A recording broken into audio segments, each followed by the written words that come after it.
In this video, I will show you how you can check if your AirPods 4 are fully charged or not. Now, if you plug in your AirPods 4 into charge, and after you do that, you will see an LED light up on your AirPods case. Now, if you see an orange LED, this indicates that your AirPods are still charging.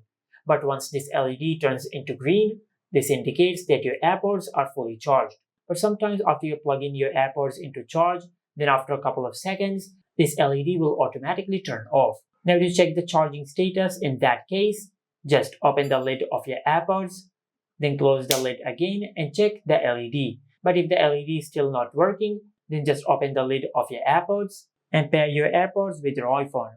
Now from here, you can check the charging status of your AirPods. As you can see from here, you can check the battery percentage of your AirPods case and the AirPods themselves. And if this pop-up is not appearing on your iPhone, after you pair your AirPods with your iPhone, then go to Settings.